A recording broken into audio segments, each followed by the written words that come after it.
नमस्कार दोस्तों, stock market studies में फिर से एक बार आपको बहुत-बहुत स्वागत है। तो आज मैं फिर से आपके सामने कुछ इम्पोर्टेंट कंपनी का अपडेट शेयर करने वाला हूँ, तो वीडियो को पूरा लास्ट तक देखिएगा और अभी तक आपने चैनल को सब्सक्राइब नहीं किया तो ज़रूर कर लीजिएगा। कंटिन्यूअसली इन्फॉर्मेशन और अपडेट्स पाने के लिए चैनल के ऊपर बने रहिएगा। तो चलो देख लेते हैं कौन-सा कंपनी है इस वीडियो के अंदर। तो फर्स्ट जो कंपनी है जिसके बारे में बात करूँ उसका नाम है केपीआई ग्रीन एनर्जी लिमिटेड। तो केपीआई ग्रीन एनर्जी लिमिटेड के बारे में बात करूँ तो कंपनी देखा जाए तो एक ऐसी कंपनी है जिसका बहुत ज़्यादा ग्रोथ आपको कुछ ही टाइम के अंदर मिला। मतलब कोविड के बाद जो धमाका कंपनी किया, वो हर किसी को देखना चाहिए। सबसे पहले मैं चार्ट पैटर्न एक बार ओपन करके आपको दिखाऊँगा। देखिए कोविड के टाइम में इस कंपनी का जो प्राइस था, उस लेवल से कंपनी का लाइफ टाइम जो अभी हाई हुआ है, तो उस हाई तक करीबन 4700% का रिटर्न दिया। इसका मतलब 47 टाइम्स कंपनी आपको रिटर्न जनरेट करके दिया। तो इतना रिटर्न क्यों दिया? क्योंकि देखिए गवर्नमेंट जब से टारगेट ल रखा है कि 500 गीगावाट और वो भी रिन्यूएबल एनर्जी के ऊपर प्रोजेक्ट को कंप्लीट करेंगे 2030 तक। तो इस न्यूज़ आने के बाद ही जितने सारे सोलर प्रोजेक्ट करने वाला कंपनी है, तो उसके ऊपर एक बूस्ट मिला। साथ ही साथ ये भी आपको मैं बता दूँ कि गवर्नमेंट सिर्फ यही नहीं चाहते हैं कि सोलर प्रोजेक्ट के ऊपर काम करने वाला और जितने सारे घरों में वो सोलर लोग लगाएँगे, तो उसके लिए सब्सिडी मतलब सब्सिडी जो है वो भी गवर्नमेंट देने वाला है। तो इस तरीके से कारण की वजह से सोलर का डिमांड बढ़ा और सोलर का डिमांड बढ़ने के बाद लोगों के मन में यही जगा कि सोलर प्रोजेक्ट एक स्काई रॉकेट बनने वाला है। तो पहले से जो लोग एंट्री लिया है, वो लोग अच्छा खासा रिटर्न कमा है। तो मैं ज़रूर कहूँगा कि मुझे दो दोस्तों ने कमेंट किया, सर क्या कंपनी इतना जर्नी कर चुके हैं, 45 टाइम्स रिटर्न कंपनी दे चुके हैं, क्या अभी और भी जर्नी हो सकता है? अभी कंपनी मार्केट कैप को देख लीजिए, सिर्फ 11,000 करोड़। अभी तो मुझे लगता है सिर्फ शुरुआत है। अगर कंपनी में दम है तो वो 11,000 नहीं 1,00,000 करोड़ भी बन सकते हैं। अभी देखिए 1,00,000 बनेगा कि 1,000 बनेगा वो तो बाद में पता चलेगा। कंपनी के जो फिलहाल की जो सिचुएशन है वो समझना पड़ेगा कि कंपनी गवर्नमेंट तो पुश करे वो अलग बात है। क्या सही में कंपनी के अंदर सही में काम हो रहा है? वो देखना बहुत इंपॉर्टेंस है। अभी चलो वो मैं आपको दिखा दूँ तो कंपनी के जो क्वार्टरली रिजल्ट है वो देखेंगे तो कंपनी के सेल्स देखिए हर साल में बढ़ते चले गए। देखिए कंपनी की इस बार सेल थोड़ा-सा वीक है, कोई बात नहीं। कंपनी एक्सपेंस को मिटाने के बाद कंपनी का नेट प्रॉफिट ऑब्वियसली पिछले सालों की तुलना से ज़्यादा हुआ और पिछले क्वार्टर की तुलना से थोड़ा-सा कम हुआ। तो एस्टीमेट हमेशा beating year of year basis में ज़्यादा से ज़्यादा देखा जाता है। अगर ईयर ऑफ ईयर बेसिस में एस्टीमेट को बीट किया, तो एक अच्छा खासा ग्रोथेबल सिचुएशन आपको देखने को मिलेगा। बाकी एज़ ए इन्वेस्टर प्रोमोटर से लेकर एफएसडीएस पब्लिक हर किसी के पास आपको इन्वेस्टमेंट देखने को मिल जाएगा। तो इसी कारण की वजह से कंपनी के ऊपर एक पॉजिटिव मोमेंटम हमेशा है। हाँ, अभी देखिए एक वीकनेस पॉइंट भी है, जो इसका प्रोमोटर है 53% होल्डिंग जो प्रोमोटर के पास है, उनमें से 45% से भी ज़्यादा होल्डिंग वो क्या करके रखे हैं, प्लेजिंग करके रखे हैं। प्लेजिंग करना मतलब क्या है? प्लेजिंग करने का मतलब है कि खुद के शेयर को गिरवी रखना। मतलब खुद के शेयर को दूसरे के पास गिरवी रखना और उस गिरवी रखने के बाद पैसा उठाना, उस पैसे को रीयूज़ करना। तो देखिए प्रोमोटर ने ऐसे काम किया जो एक ऑब्वियसली रिस्केबल जगह पे है, क्योंकि अगर मान के चले कल बिजनेस में कोई भी दिक्कत आए तो प्रोमोटर तो पहले ही खुद के मतलब शेयर को गिरवी रखा है, तो वो दूसरी जगह से लोन नहीं ले पाएंगे। अगर बैंक से भी लोन लेने के लिए जाएंगे तो वो पहले कहेंगे कि आपका शेयर ही तो गिरवी है, तो अब मैं कहाँ से लोन दूं? तो आप कुछ तो प्रॉपर्टीज कुछ भी तो मुझे गिरवी तो रखिए, कुछ भी तो मेरे पास जमा करिए, तब मैं आपको लोन दे सकता हूँ। तो इस सिचुएशन के हिसाब से देखा जाए तो कंपनी के ऊपर थोड़ा-सा प्रेशराइज़ है।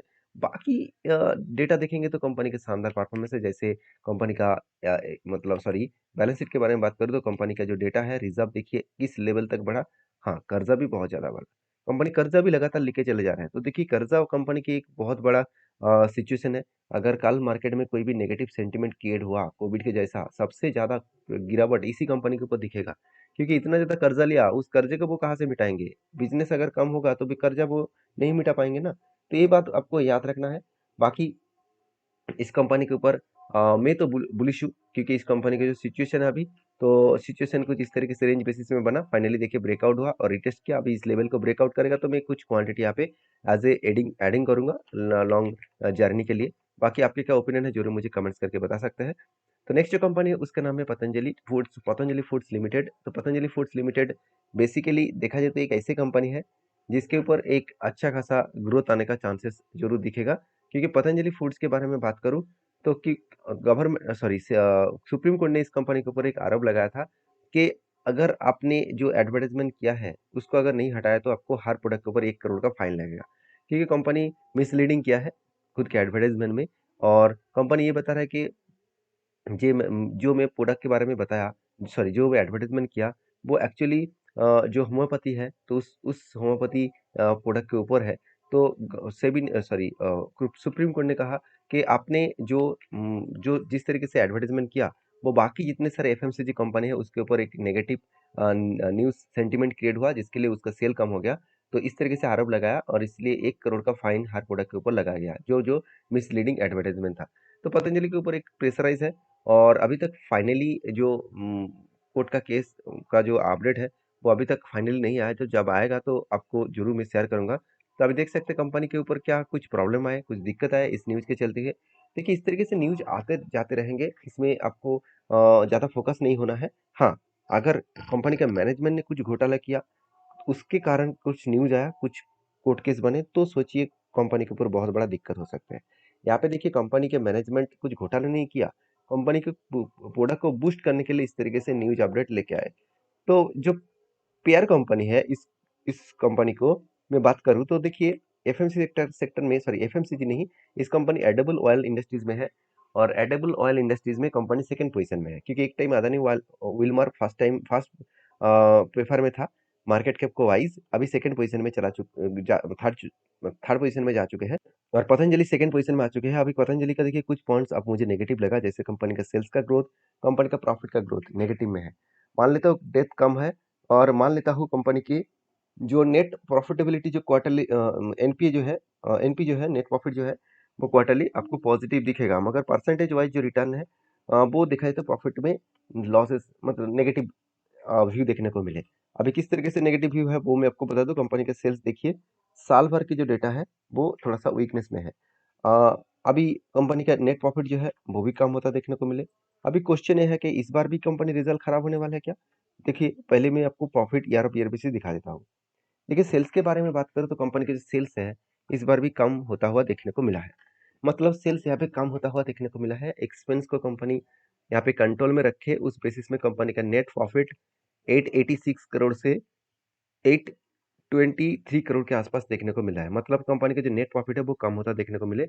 अभी इसी कारण की वजह से कंपनी का टीटीएम में मतलब करंट जो ईयर में सेल्स एंड प्रॉफिट ग्रोथ है वो नेगेटिव में चला गया। तो ये ऑब्वियसली कंपनी के लिए प्रेशराइज बनता हुआ देखने को मिलेगा।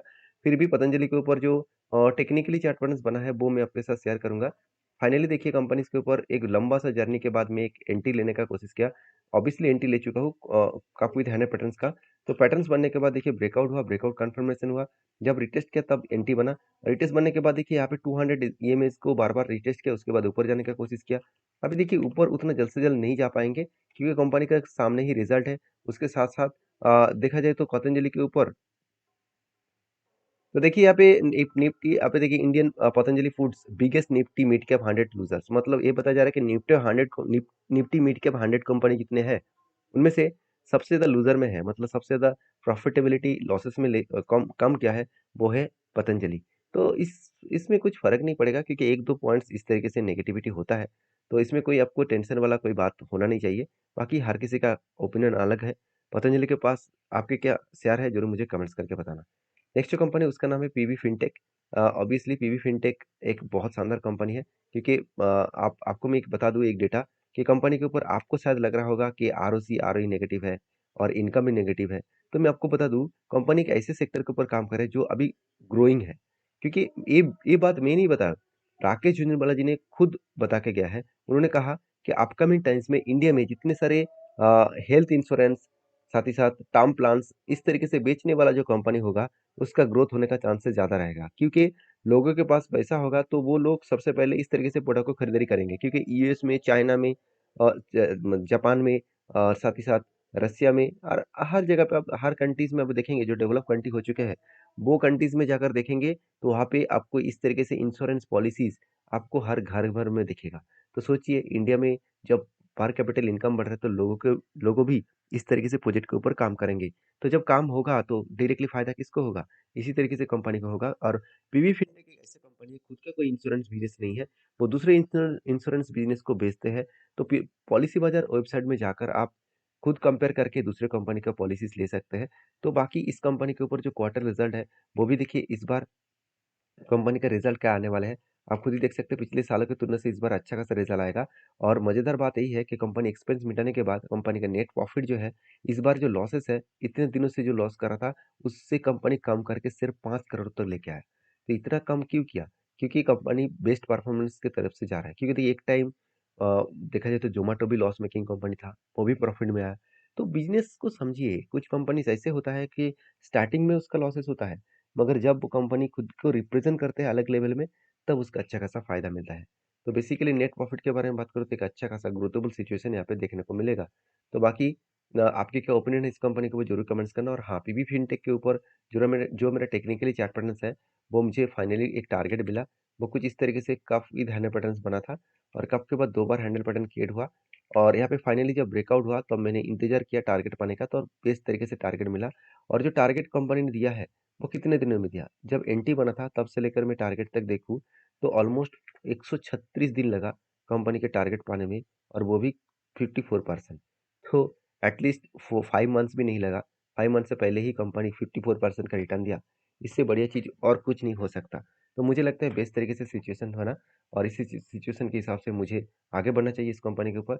बाकी आपकी क्या राय है ज़रूर मुझे कमेंट्स करके बताना। नेक्स्ट कंपनी है उसके बारे में बात करूँ, उसका नाम है टाटा मोटर्स लिमिटेड। देखिए फाइनली इस कंपनी के ऊपर एक गुड अपडेट है। कंपनी एक के बदले 2 शेयर आपको एज ए स्प्लिट के हिसाब से देने वाला है। तो जो लोग स्प्लिट पाना चाहते हैं तो इस कंपनी के ऊपर रिसर्च करिए, उसके बाद काम करिए। वीडियो में जानकारी अगर अच्छा मिले तो प्लीज़ लाइक करिएगा। मिलते हैं नेक्स्ट वीडियो में, तब तक के लिए धन्यवाद।